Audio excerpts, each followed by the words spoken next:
Good evening. This meeting is now convened at 5:01 p.m. I would like to ask everyone to please silence all cell phones. A quorum of the board is present in the board auditorium.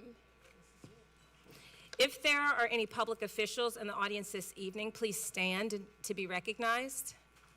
Not at this time. Our first order of business is to hear from speakers to agenda items. Public comment during school board meetings will only be available to those persons who have signed up to speak prior to the meeting time per current protocol. Verbal and other disruptions by persons during the school board meetings are not acceptable as they inhibit the board's ability to conduct business and the public's ability to observe those processes. Persons who participate in such behaviors will be given one warning, and if the behavior is repeated, they will be asked to leave the meeting. We have 27 registered speakers who will be limited to 2 minutes each per board policy. We ask that you stay on topic and refrain from naming individuals, especially students, as their identity is protected under law, but you may name your own child. I ask that you please respect our procedures and the other speakers and end your comments promptly when your time is expired as the timer rings. Our public comment period will begin with Group A public officials, followed by HISD students and parents. We have perhaps elected trustee Maria Benzon, not yet. Michael McDonough or Placido, we'll wait till they begin. Next, we'll hear from remaining speakers, beginning with HISD students or parents. Speakers, please state your name and topic when you step to the microphone. Ms. Smith, please call all our speakers. I'd like to invite HISD parents to the front row, please, starting with speaker number 1.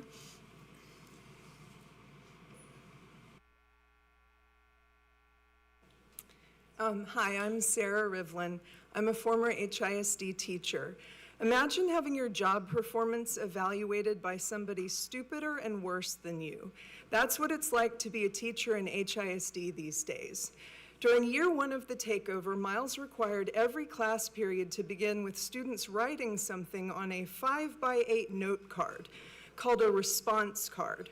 4x6 note cards or plain paper would not do. I only used them when the district was visiting. So one day my kids were writing an essay and I got the call that the district was coming, and so I said, all right guys, stop writing your essay. I gave everyone one of Miles's response cards and said, I want you to copy the thesis statement that you have already written from your paper onto the response card. And they said, why? What's the point? And I said, just do it.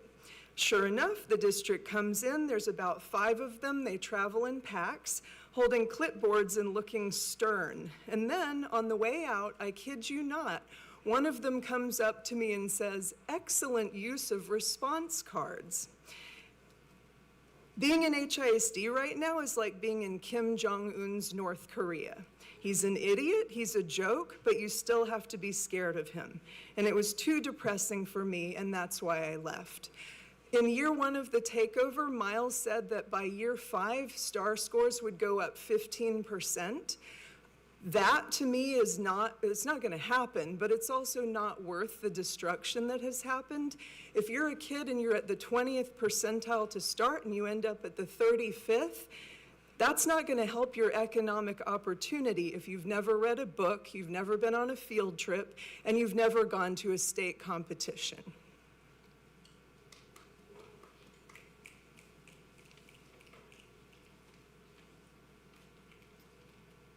Laura Henry, I'm talking about the budget. Teacher loss is a financial loss. Student loss is a financial loss. There were lots of things that made me want to leave HISD as a teacher, but today I'm going to tell you about my last straw. I've kept this one to myself because I didn't want to hurt any of the people involved, but everybody's gone now. 2 days before a walkthrough, the district people, all frowny people who had been in our classrooms and were stationed around with clipboards, taking notes and not talking to anyone, came in looking serious and exhausted. They had us reprint our entire semester's worth of lesson plans with backdated changes. And there was this mad hunt. We needed to buy whiteboards, blue bins, and erasers. I heard somebody tell another person to go get all the whiteboards that Lakeshore Learning had, and that wasn't enough. I looked confused the morning of the walkthrough with all the people and the new supplies, and an AP told me, it's okay, you don't have to use any of this stuff, it's just for show. And that was when I realized that everything was a lie. Like Alice in Wonderland, all these big people were running around trying to paint the white roses red so that the king would chop off their heads. Miles doesn't know what's going on because people lie to him. When adults don't tell the truth, that's when laws are broken. And when people can't whistleblow, that's when abuse happens. My school lost at least 15 English teachers, great counselors, APs that cared about the kids, and hands down the most amazing math specialists that exists. I tried to get teachers to talk today. They said no way. Not because they agree with what's happening, because they're done with HISD. They're never coming back. My underserved, not easy to teach at school lost their advocates forever. When Miles leaves and the money isn't here, who do you think is going to come back and teach those kids? My heart tells me it's too late for my old school, but they want to do this to the whole state. That's why we need to vote for Gina Hinojosa. It's the only way to stop the destruction of school takeovers like this one.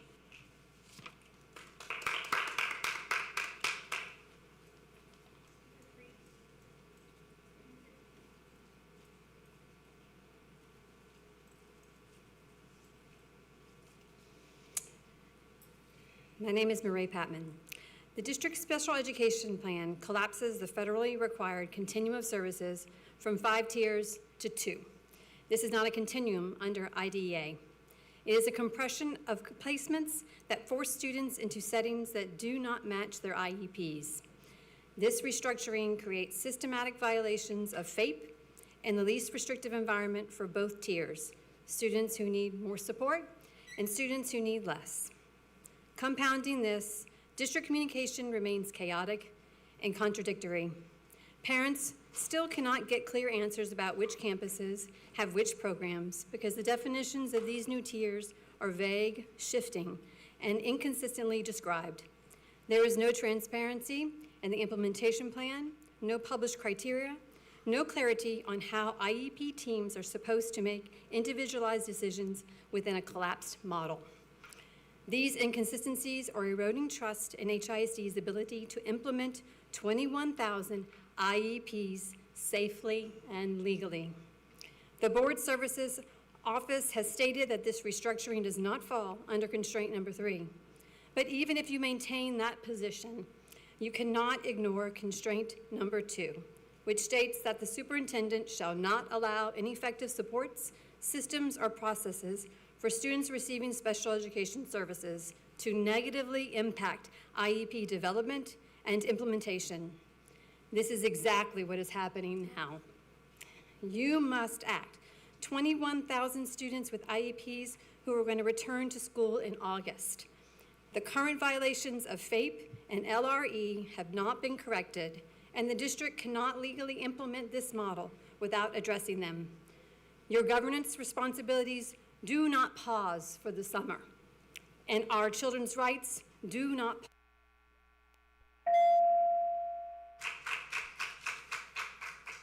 Are there any other HISD parents here to speak in person? We have elected trustee Maria Benzon. Are you ready to come to the microphone? Thank you, ma'am.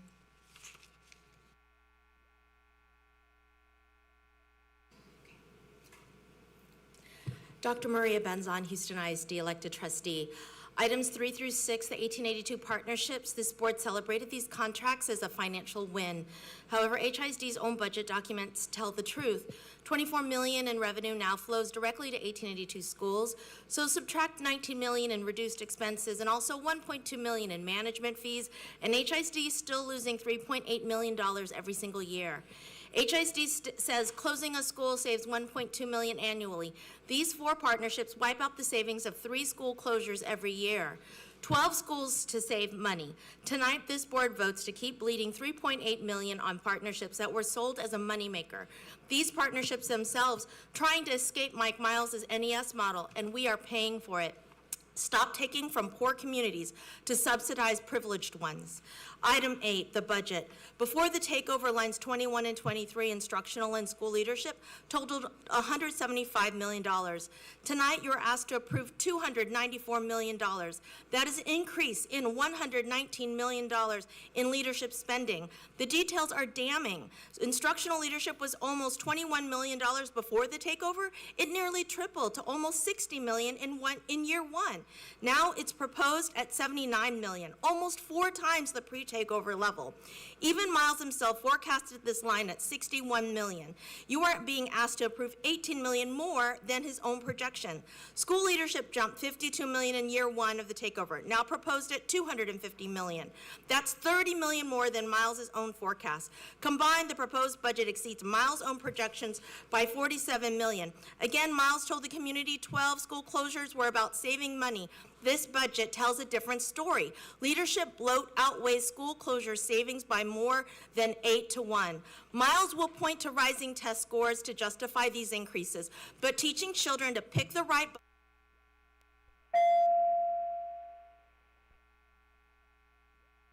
$119 million extra in leadership. Stop wasting taxpayer dollars. And I will close with this prediction. Greg Abbott will lose his seat as governor. Gina Hinojosa will win. She will appoint a commissioner who respects public ed, elected school boards, teachers, and communities, and this takeover will end. Until that day, Gina for governor, no trust, no bond, no more.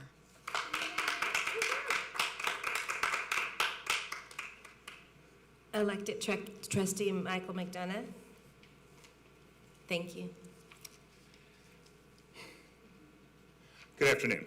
Michael McDonough, HISD trustee for District 6, representing the Sharpstown and West Side communities. Now, I have 2 daughters in their mid-20s, and I'm proud to say I survived raising teenagers. Now, beyond the usual challenges, parenting teaches something very important, and that is the idea of trust. At some point, all you can do is provide support, point them toward wisdom, hope they learn from their mistakes, and then allow them to make their own decisions. In some way, that's how I've approached my role as a trustee. Simply put, each month, I come before you with an appeal to remain curious. And each month, I have to trust that the decisions you make are informed by both diligence and a commitment to understanding the facts. Now, budget is the big item on the agenda, of course, for tonight. And given that it's June 25th and the deadline of June 30th, I'm confident that the budget is going to be approved. And that's where I'll start to hear the questions from the community that have been common. Primarily, it's what are the ideas, priorities, and values guiding the decisions of the Board of Managers? Basically, why did they vote the way that they did? As someone who's attended every meeting, I think this is a fair question. Whether I agree with the superintendent's decisions or not, I feel I understand his priorities because he shares them publicly. He does not hide what he believes, and the public can evaluate those beliefs for themselves. I would urge the same for each of you. Every question asked, every request for additional information, every effort to push beyond a surface-level answer in public gives the community confidence that you are listening, thinking critically, and taking your responsibilities seriously. The public does not need to agree with every decision you make, but in a public institution, they deserve to see the reasoning behind it. Thank you. Thank you, sir. I'd like to invite speakers 14 to 20 to move to the front row, please. We'll begin with number 14.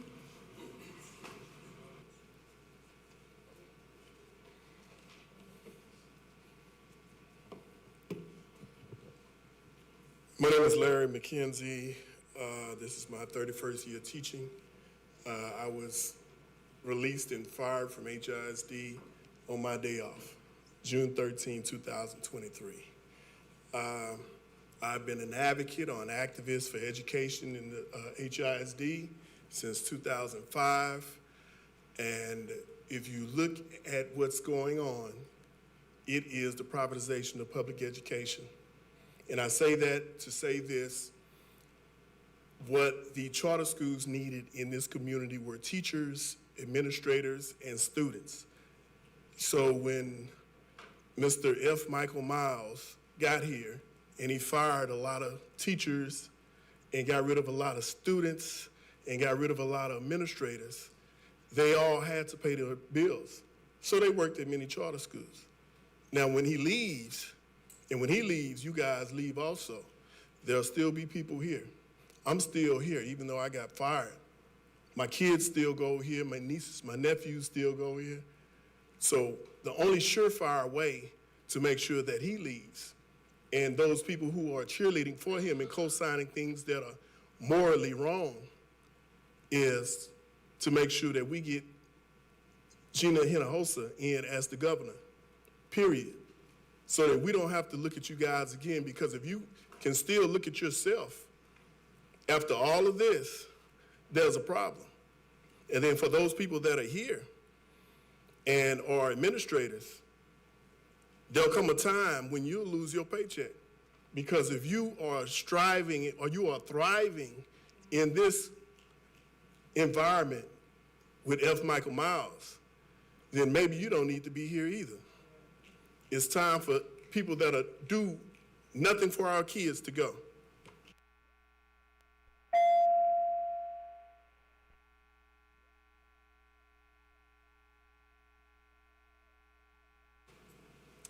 Hello, my name's Kate Pickard, and I've got a child at Travis Elementary in the Heights. I'm asking the board today not to adopt the Bluebonnet curriculum, so that's what I want to talk about.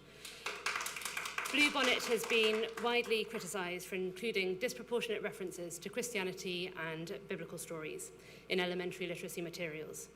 That should raise serious concerns for any public school district. I completed my education in the UK.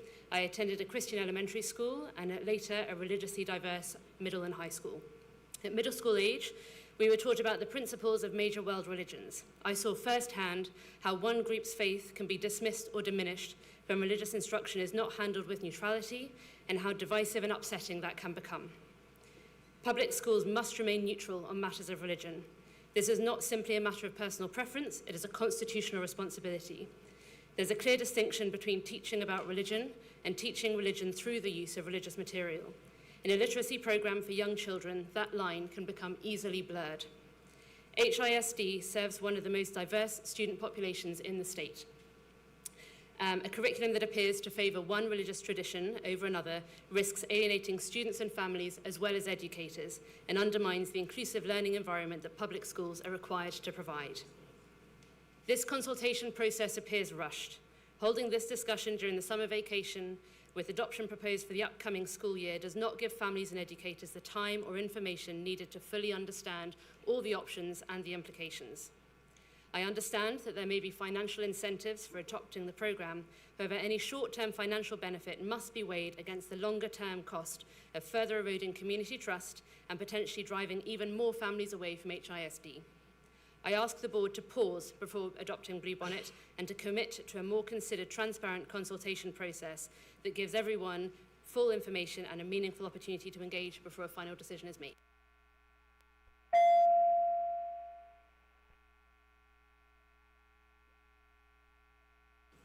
Hello, my name is Kevin Lenhart, and my son attends Travis Elementary School. I'm here to voice strong opposition to the adoption of the Bluebonnet curriculum. Nothing is more central to American culture and identity than the Constitution. Within our Constitution, the separation of church and state is sacrosanct. To violate that principle with a curriculum that heavily promotes Christianity over other faith and cultural traditions is fundamentally un-American and does our children and society a grave disservice. The offense against America does not end there. Bluebonnet's diminution of slavery and failure to accurately portray the historical fact of racism in America violates the equal protection of the 14th Amendment and Jefferson's claim that all men are created equal. Roughly 1/3 of Americans are non-Christian or non-religious. Approximately 42% of the US population is non-white. Our solemn responsibility, our great privilege, is to protect and celebrate this diversity, not to oppress it, and certainly not among our children. Thank you.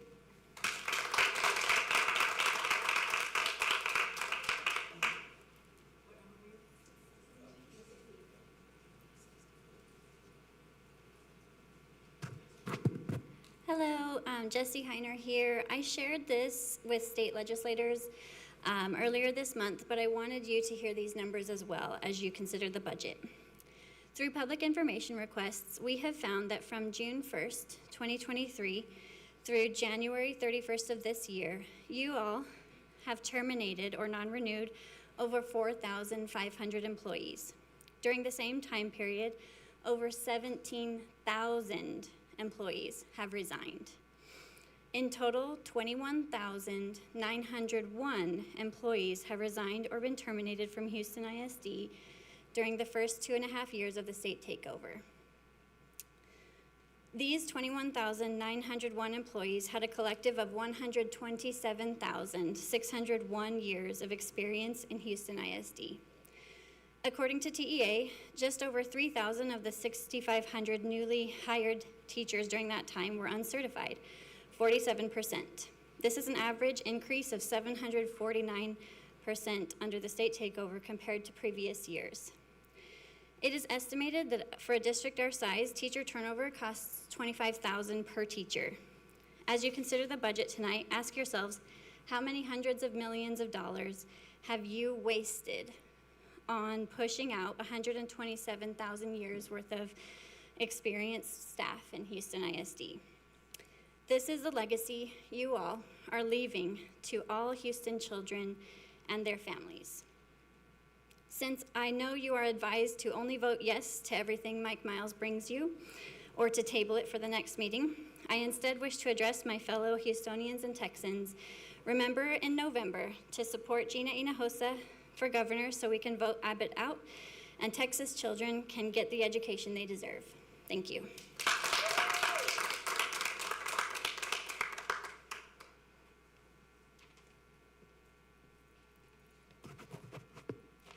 My name is Honora Bell, and my two daughters also attend Travis Elementary in the Heights. Bluebonnet should not be adopted. The concerns are serious and well documented, especially the lack of teacher and school autonomy, the strong preference for Christianity, the minimizing of key aspects of slavery and the civil rights movement, and numerous factual errors. These issues alone are reason enough not to adopt the curriculum. But even beyond those issues, any adoption right now is premature. The district has not answered basic questions: what the implementation process is, how school autonomy will be protected, how teachers may deviate from scripted lessons, HISD's ability to selectively choose modules like Spring ISD and Aldine ISD, who would serve on that team, and whether parents can participate. Whether decisions will be centralized, made by teaching and learning teams, by quadrant, or campus by campus, or how teacher-created supplements will be supported. Families choose HISD because we believe in public education and we trust our schools and teachers. Forcing Bluebonnet on the district without transparency, clarity, or community involvement is unacceptable. It is too soon and the stakes are too high. Thank you.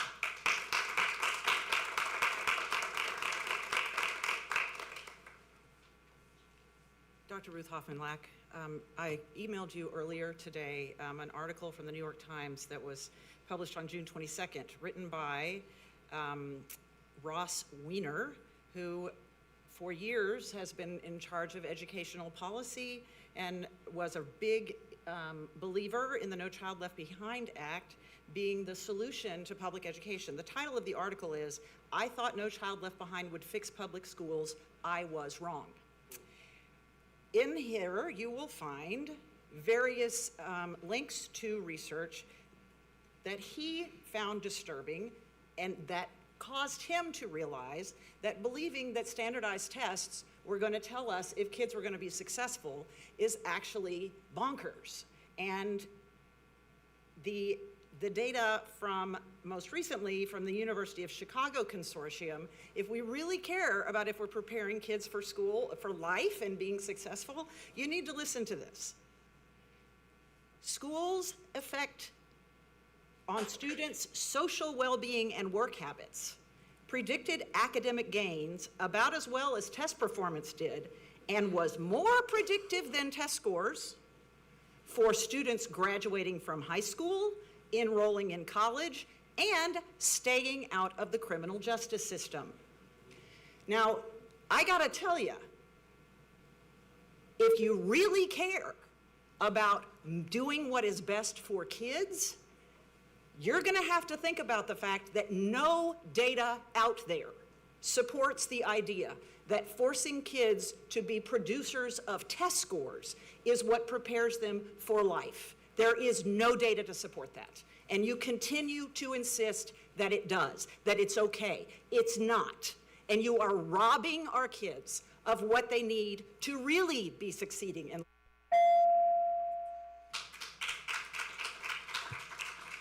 I see Board President Rick Campo has joined us via Zoom. Welcome.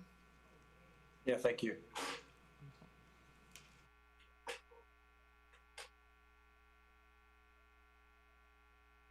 Teacher in exile.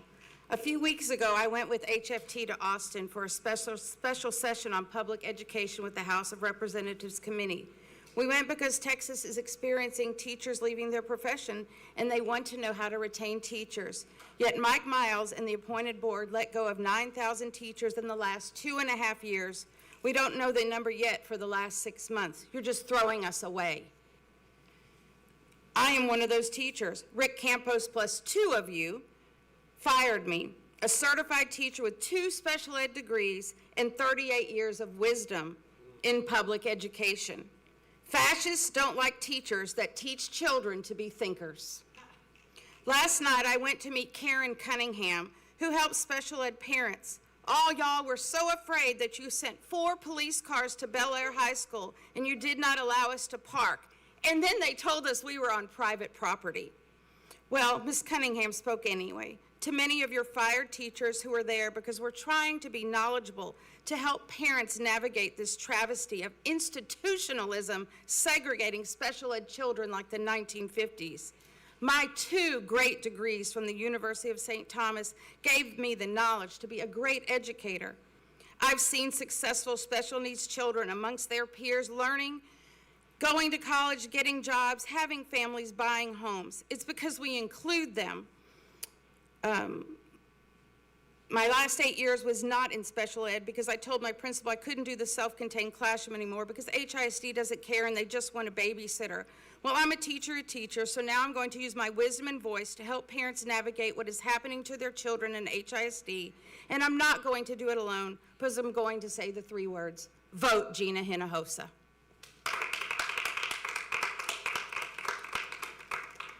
Speaker 21, followed by 22.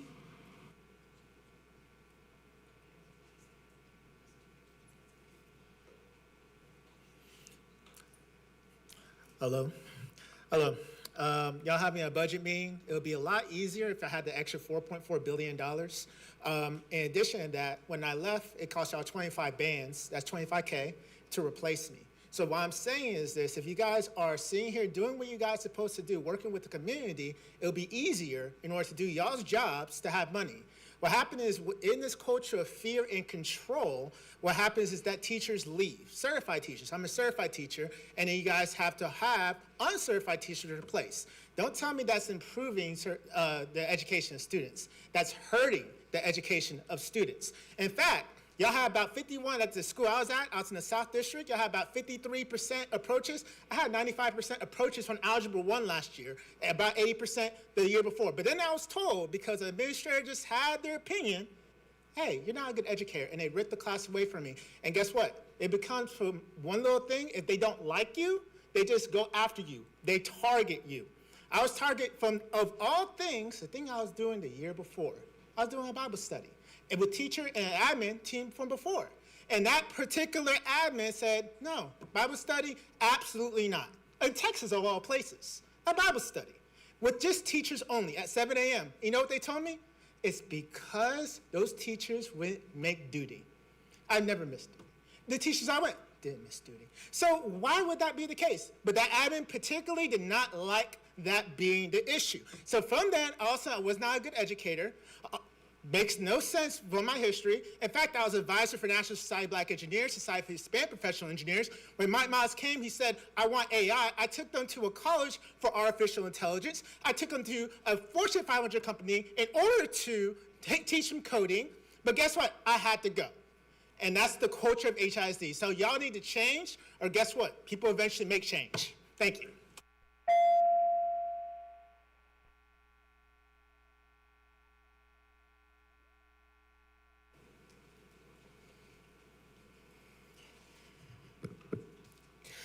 Good afternoon. My name is Catherine Martin.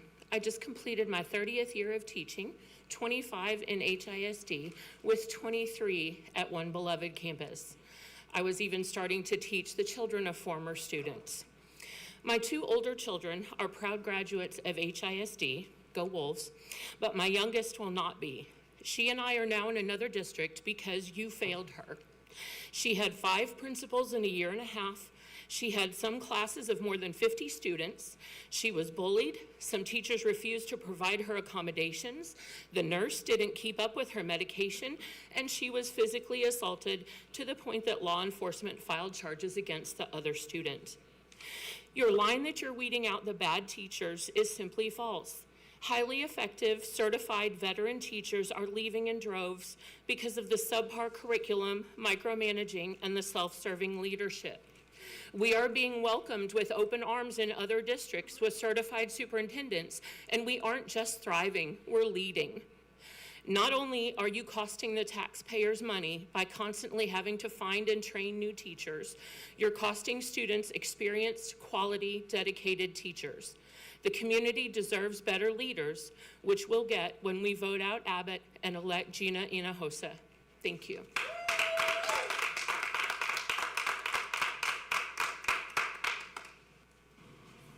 I don't believe there are any more in-person speakers, so we're going to move to Zoom.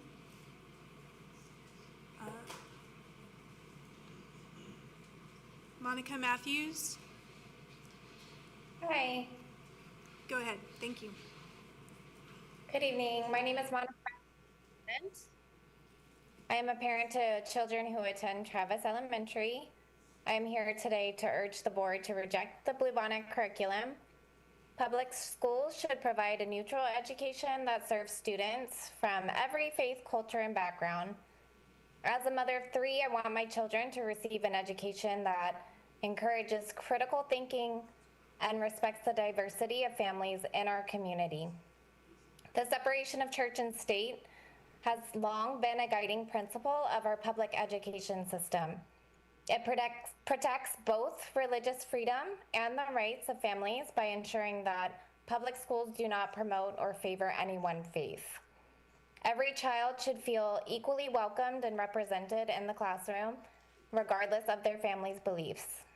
Public education should unite our community by focusing on shared secular knowledge and civic values, not by disproportionately highlighting one religion or religious textbook. I respectfully ask the board to reject the Bluebonnet curriculum and ensure our public schools remain inclusive, neutral, and welcoming for every student. Thank you for your time. Public schools do not promote or favor any one faith. Every child should feel Victoria equally welcomed Hotman. and represented in the classroom. Please mute your device. 1 second. These beliefs. Hold on. Public education should unite our focusing on shared. Sorry. I don't know how to, it's not letting me turn on my camera. There. Okay. Can you see me? Yes, please go ahead. Okay. One moment. My name is Vicki Houtman Bryan. I'm a former high school English teacher, department chair, and current parent of 2 HISD students. Members of the unelected Board of Managers, I am speaking before you nearly on the eve of the 250th anniversary of the founding of the idea of America to beg you to follow your conscience, if you still have one, and to vote against adopting Bluebonnet curriculum into HISD schools. Not only is Bluebonnet a fundamentally flawed curriculum from a pedagogical standpoint, but worse, it is diametrically opposed to one of the most fundamental rights granted in both our U.S. and Texas constitutions, specifically freedom of religion. Governor Abbott claims that Bluebonnet is religiously neutral, and yet paper after paper, including several published by Houston's own Rice University, have found that Bluebonnet not only privileges Christianity, but presents stories from the Christian Bible as if they are historical fact. That the state of Texas has spent taxpayer money to write such a curriculum is disgusting. Did we all forget Article 1, Section 6 of the Texas Constitution that, quote, no human authority in any case whatever to control or interfere with the rights of conscience in matters of religion, and no preference shall ever be given by law to any religious society or mode of worship? But that the unelected school board of the most diverse city in the United States would adopt such an anti-American perversion is beyond comprehension. I recognize that you are under tremendous pressure to adopt Bluebonnet from those who appointed you, chiefly Governor Abbott, Commissioner Morath, and their religiously extremist billionaire donors. I recognize that the SBOE is bribing districts to the tune of more than $11 million for HISD to adopt Bluebonnet. I recognize that you may be afraid to lose your appointment if you refuse to vote down this perverse and un-American curriculum, and yet I appeal to your bravery, your patriotism, and your love for all that America can and should stand for. Do what is morally imperative. Support true traditional American values and vote against adopting Bluebonnet. Then fire Mike Miles for ruining our school district.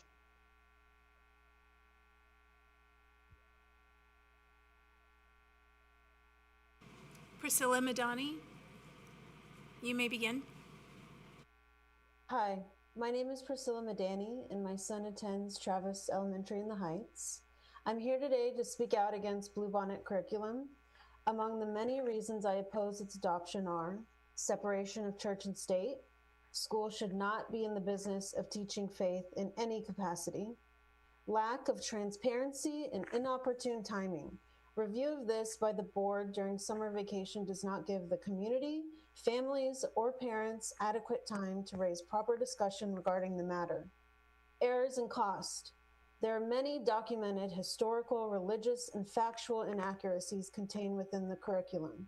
These errors will cost millions of dollars to fix at a time when public schools are already underfunded in Texas. This is another thing that takes education dollars out of the classroom where they are needed most. Lastly, I'd like to add that I stand with all children in their right to a fair and neutral education. I ask you to reject Bluebonnet curriculum. Thank you.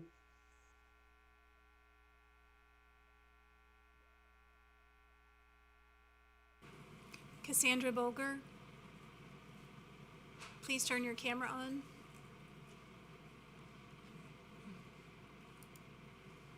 Hi, sorry about that. Oh, sorry, I turn off my TV. Hi, Cassandra Bulger here, Durham parent. As you all know, you're not gonna not see us during the summer. I actually am not here to talk tonight about the Bluebonnet curriculum because I know that you won't listen to what we have to say. I'm actually just here to support our former and current teachers that are being exiled or have been exiled. Don't have our usual Durham anything prepared for you today, but I do have something for the teachers. It's called The Architect of Rot, The Teacher's Departure.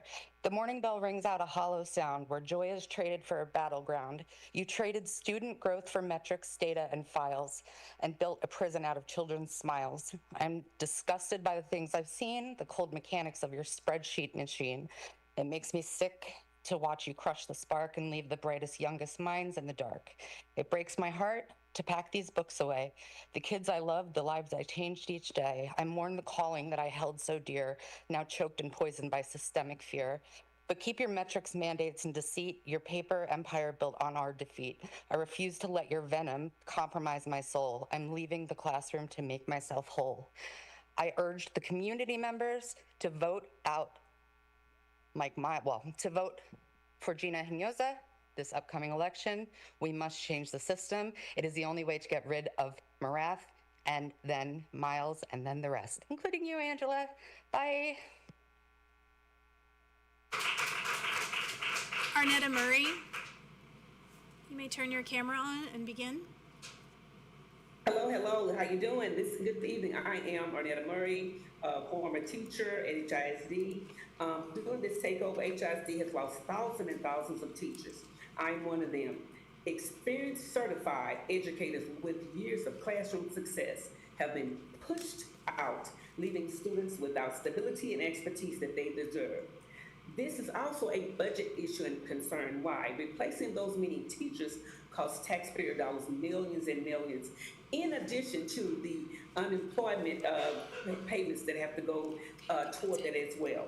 So I want you all to remember November. Remember November. If we want HISD to be Gina for governor, we must see. Thank you so much.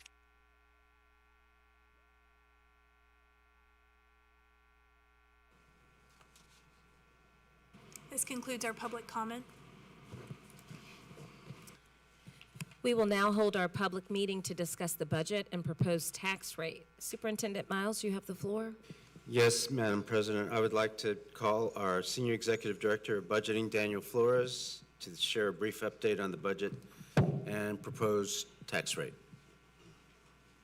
Thank you, Superintendent Miles. Good evening, board members. This, not the calendar. Final budget meeting to adopt. Several months has gone into this, so this will be a summary of what we reviewed over the past few months. Wanted to talk about the property values.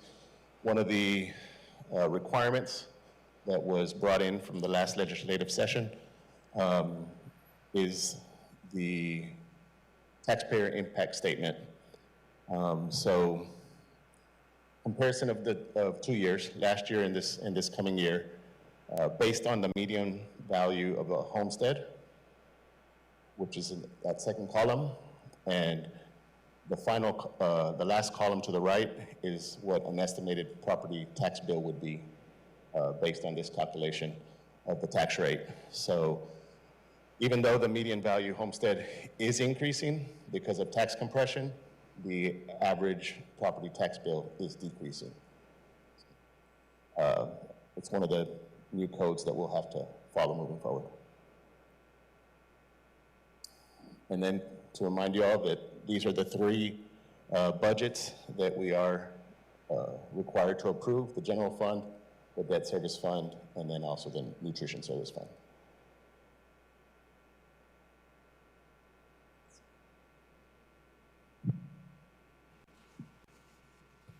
Thank you. Do we have any questions? We will now consider action items on the agenda. Board policy requires board members to abstain from all discussion and votes pertaining to contracts that might involve a conflict of interest. Board policy BBFA local defines a conflict of interest as any circumstance that could cast doubt on a board member's ability to act with total objectivity with regard to the district's interests. We have one item pulled from the consent agenda. May I have a motion to approve item 1? Approval of the Open Education Resource Transition Plan and adoption of Houston Independent School District Blue Blind Learning instructional materials.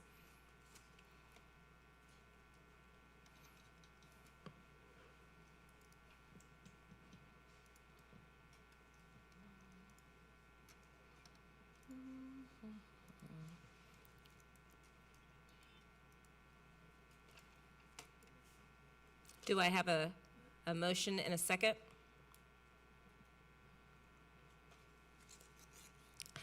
I have a motion by Board Member Colon and a second by Board Member Gore. Superintendent, I understand you have some information to share with the board before our vote. Yes, ma'am. And at this time, I would like to invite Deputy Superintendent Hull for a brief presentation on the HISD Bluebonnet curriculum.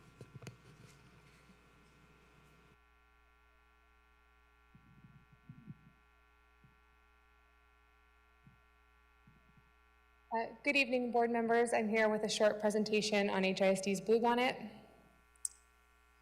Typically, when we look to adopt a literacy curriculum, there are a couple critical research-focused topics that we pay attention to in making that adoption.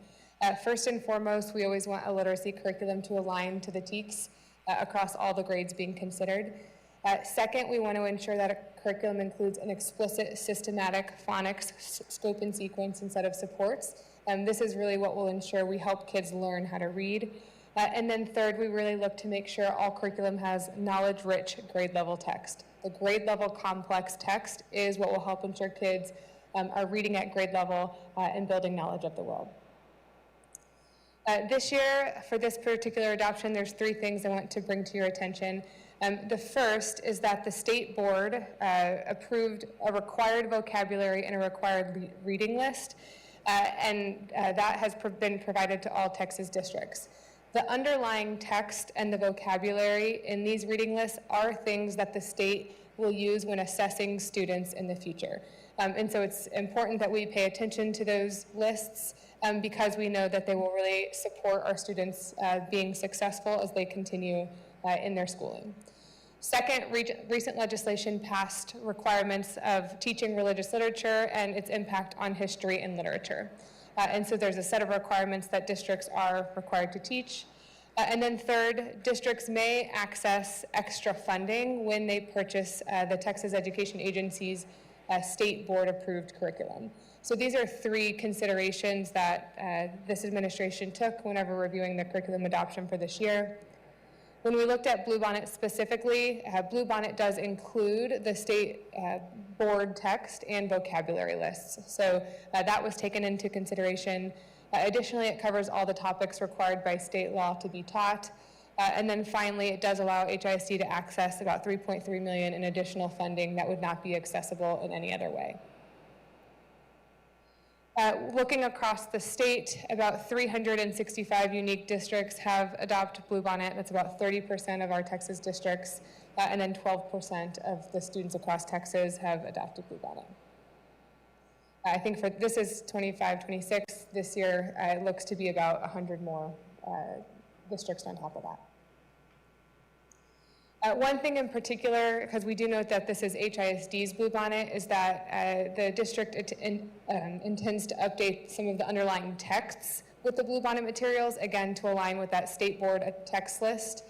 But we plan to continue to build our own lessons and our own LSAE assignments. So while we will use the Bluebonnet text, we will still build our own lesson plans, our own LSAE assignments, and that will ensure that teachers, there's not a huge change for teachers. They will continue to receive materials in the way that they are used to receiving them, to kind of limit the change and scope of change on teachers. And so those two things together will still allow us to access the financial and academic benefits the Bluebonnet curriculum brings. It will enable us to maintain key curriculum design components of the model that we've built. And again, it limits that change for teachers. So that's it. I'll pause for questions. Thank you. Board members, are there any questions at this time? Yes. Board Member Gore? Thank you. One of the things that I think is so special about our state and our city and this district is the diversity, right? I mean, it's wonderful, and that diversity extends down to the way people learn, right? We have a lot of diverse learners. I think when some people hear curriculum, they think of it as like a monolithic concept, right? Like one thing. Can you elaborate how this curriculum can be differentiated for some of our diverse learners that are in HISD?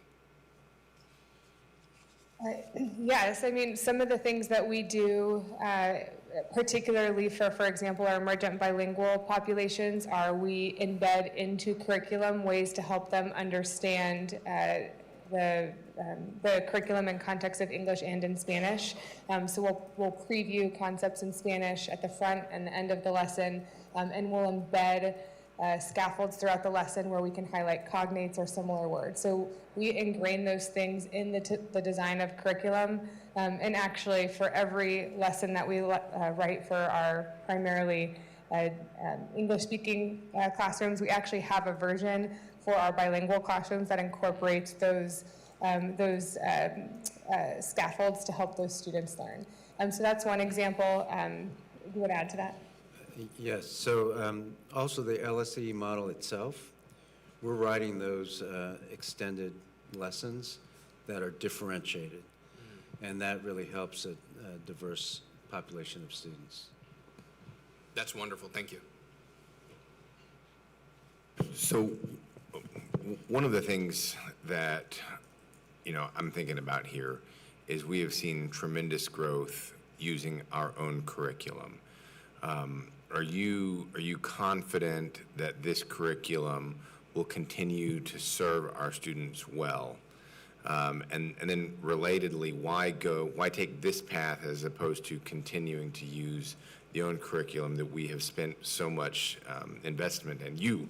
I know you have worked on that a lot. Can you help me understand that? One thing that's really important in the design of the curriculum is that every lesson is designed around a very specific academic learning objective. And so we are going to ensure that even when you have a different underlying set of texts, that the lesson remains focused on the academic learning objective as we progress forward. And yes, we have been investing in the curriculum, but we always continue to update the text every year. We've added novels. We've made adjustments over time. We always just want to make sure the texts are rigorous, on grade level, and complex for the students based on the grade that they're in. So that's I do believe we will continue to make a strong curriculum, again, because of that academics, TEKS-aligned, focused learning objective.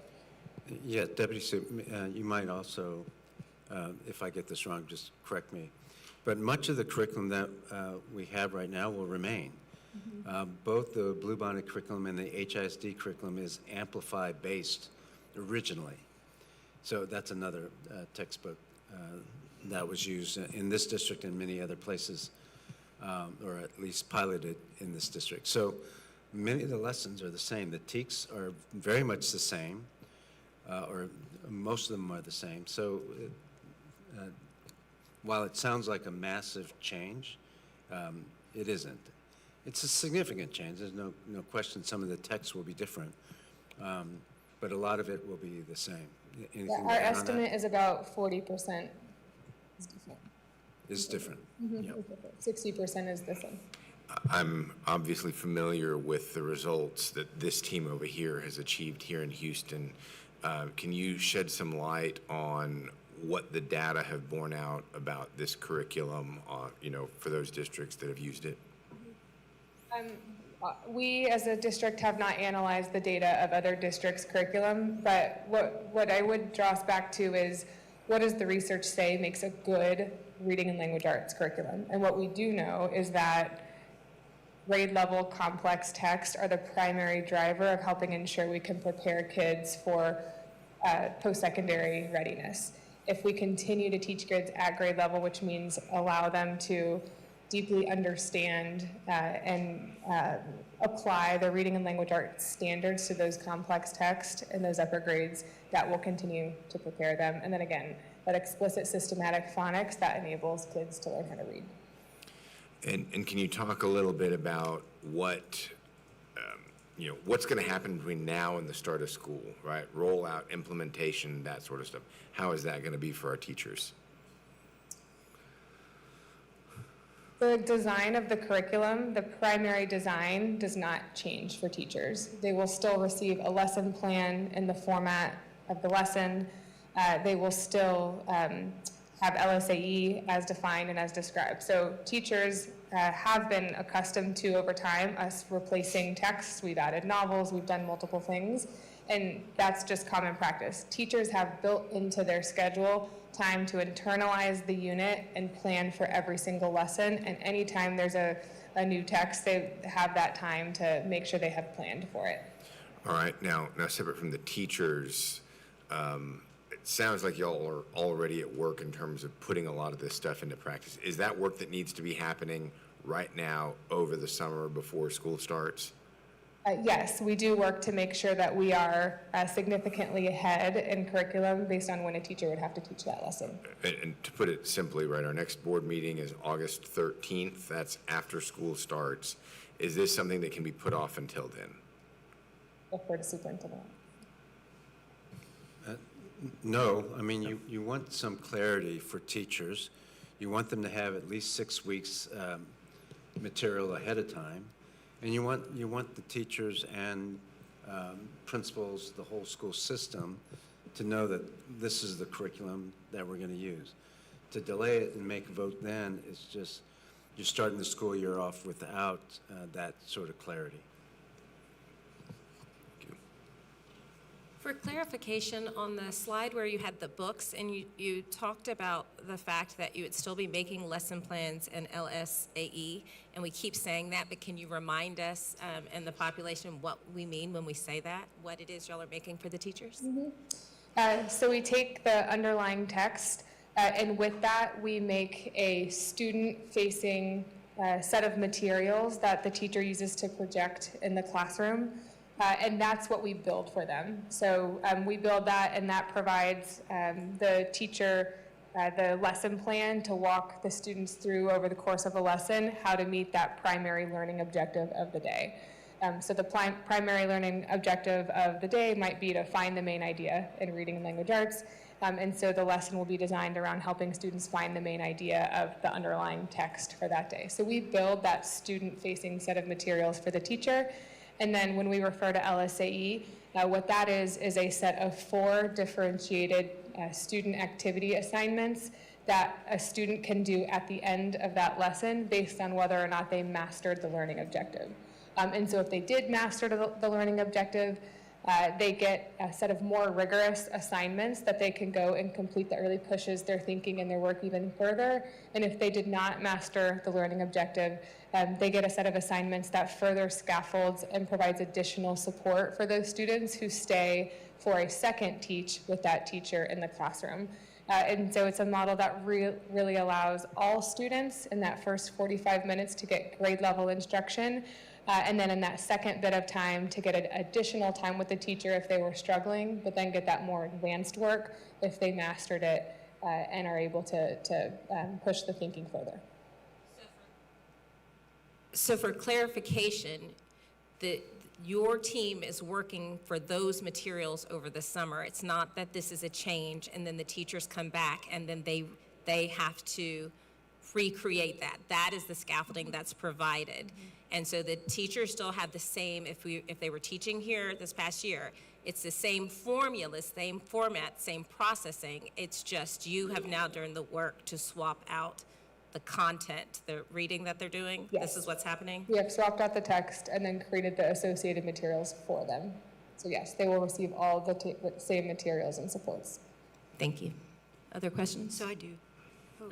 Sorry. Yeah. Just, so the way your, the key indicators right now to get to student success and where we are with that, is that going to change? Are we adding anything or? No, it's still really important that we're focusing on making sure all students can become grade level proficient and making sure that all students, regardless of if they're behind, are accessing grade level text at the right complexity for their grade level. And so we'll still look at STAR as and our ability and different MAP metrics to make sure our kids are progressing. And the other thing that we talk a lot about is just making sure all kids are progressing. So even our MEET students need to get to masters, our do not approaches need to get our approaches needs to get to MEET, so all students need to continue to grow, and our students most behind, we need to grow more and faster. So one other question. I believe you mentioned something about there's already some districts that are using the Bluebonnet, and you are saying that there's going to be, sounds like 100 more going to be using it. Is there a history of success yet? Is it too early? Is it? From my perspective, curriculum on its own and whether or not you adopt it is not going to be the thing that determines whether or not a district is successful. The primary driver of success is the implementation of the curriculum and whether it's delivered with quality of instruction. We don't have a way to know of the 100 districts or the 365 plus another 100 this year.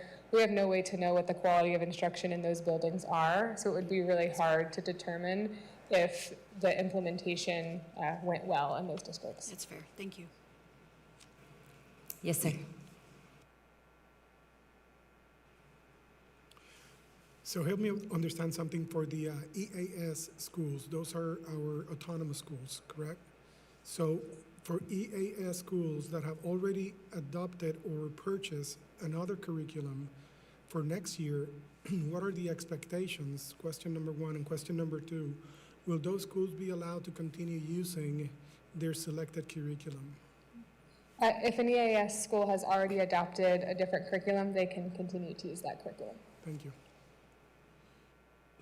Yeah, I've got another one. So as I have appreciated the importance of the curriculum, so much of it is being thoughtful, using knowledge-rich texts, using complex texts, but there's a lot of intentionality about,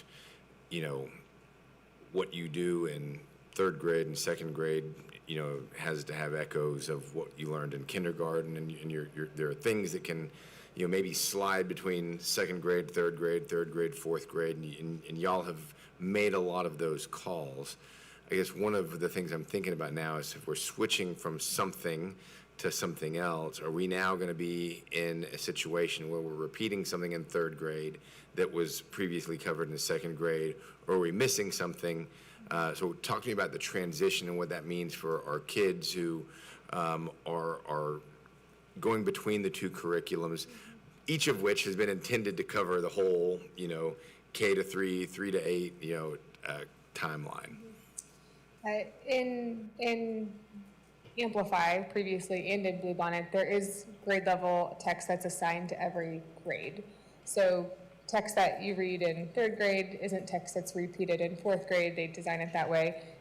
With the adoption of Bluebonnet, it's not moving text between grades. It is just replacing some of the text in some grades with new text, a lot of the text of which was adopted on the state board's list.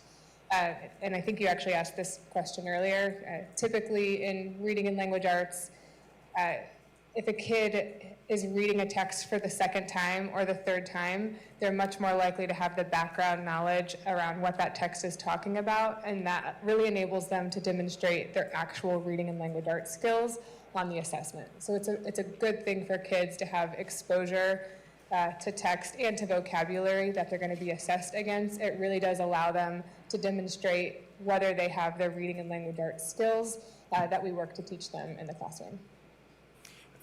I'd like to ask you one more question, Deputy Superintendent. I have reviewed a number of the Bluebonnet materials. I've actually reviewed more of that than I have of the HISD created curriculum. And I know we have heard a series of concerns about the inclusion of religious texts, and it obviously is something that we need to be sensitive to.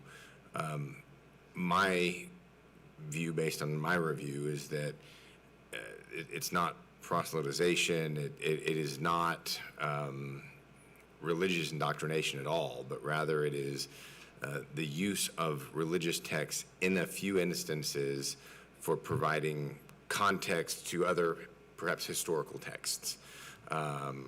Letter from a Birmingham jail in the civil rights movement, for example, and then reading in conjunction the religious texts that are alluded to in that letter for the purpose of making the connections. You've been in education a long time. In your view, is this curriculum an overtly religious curriculum or not? What I will say is that by law, we are not allowed to promote any religion. And so the guidance to teachers is that you are not to promote religion. You are to stay focused on the academic learning objective and not do that promotion. We are neutral on any one religion, and that's the guidance that we would provide. All right, but I also asked you a slightly more precise question. Do you view this curriculum as any sort of religious indoctrination? No, sir. Okay, nor do I. I've reviewed the document. That's just not what it is. So thank you for that. Let me go, just if you don't mind, just a step further on that.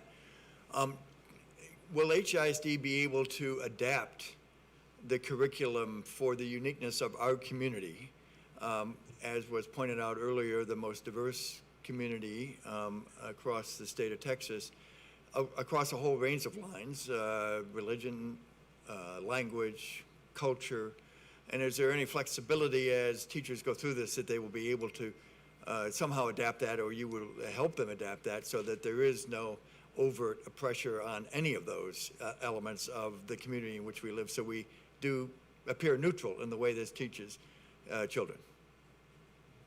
We continuously adapt our curriculum every year based on teacher and principal feedback. And when any one teacher has a lesson, the guidance has always been to teachers that you stay focused on the learning objective, and they do continuously adapt for their actual individual classrooms. Yeah, but I also want to be clear too. With regard to TEKS and the content that is required reading from the state, we're going to be very careful about allowing teachers to adapt the curriculum, as we are careful now. Because one way to get political or religious proselytization is to have individual people make that discernment. Right now, what we've done is we've left the politics of it in Austin. I don't get to choose what the State Board of Education, nor do I want to, choose what the State Board of Education approves or doesn't approve. They are elected by the people. That's what they get a job. That's why they have a job. I don't get to choose what the legislature says about the degree of religious texts or religious material that is involved in schools, which they did pass, and they're elected officials. I am not an elected official, and that's not my job. My job is to teach reading, the TEKS, the standards that the state has. I don't get to choose what TEKS they have. What I do get to do, and I get the team to do, we are experts at helping kids learn how to read, how to do math, and prepare for year 2030 workplace and world. And that we've been doing very successfully.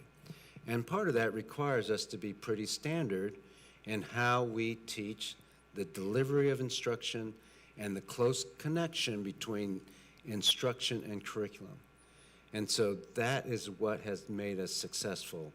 And so we're not going to open it up for people to change the curriculum based on their own political or religious beliefs. We'll stay apolitical and religion agnostic. Superintendent, can I ask you, are we going to be able, will this curriculum allow this team to keep doing what they've been doing? Can they still do this, what they've been doing with this curriculum? Yes, sir. So this, I mean, you pointed out that so much goes, so much work, expertise, and time and investment goes into making a good curriculum. And you also heard Deputy Soup say, who used to be the Chief Academic Officer, say, instruction is what matters. And that close integration between the two is why we are distinguished from other districts who use a really good curriculum also, whether it's Bluebonnet or Amplify or anything else. And so that takes a lot of work. This does not change that. This team will be able to do exactly that. And in the end of the day, we think, just like we have for 3 years in a row, next year, more students will be reading at grade level, that's the job, than this year. And you implicitly said this, I want to ask, to make it explicit, is this a good curriculum? I mean, good is a, you know, is pretty value-laden word, but let me say it this way.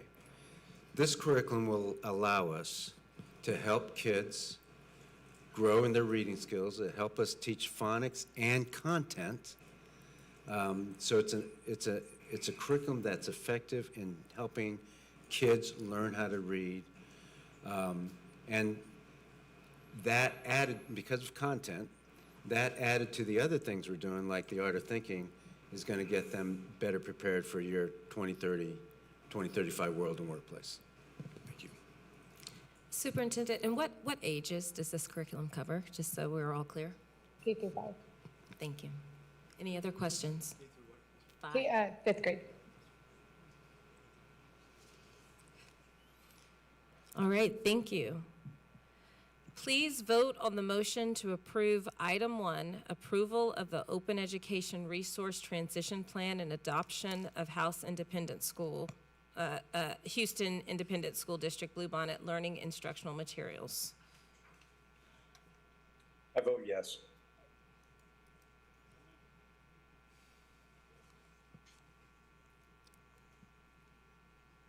The voting has closed. I vote yes. I don't know if you heard that. Yes, we heard you. Thank you. Perfect. Thank you. That is 7 yes and no opposed, 0 abstentions. The motion passes. Do I have a motion to approve the remainder of tonight's agenda items by consensus agenda? We have a motion and a second. I have a motion from Board Member Rosales and a second from Board Member Colon. Is there any discussion? And please vote, please. I vote yes. Thank you, sir. The voting is closed. We have 7 in favor, 0 opposed, 0 abstentions. The motion to approve the remainder of today's agenda is by consensus passes. The next regular board meeting will be held August 13th, 2026. There being no further business, this meeting is officially adjourned at 6:11 p.m. That was quick. All right. Yes. Thanks. Take care. See you guys.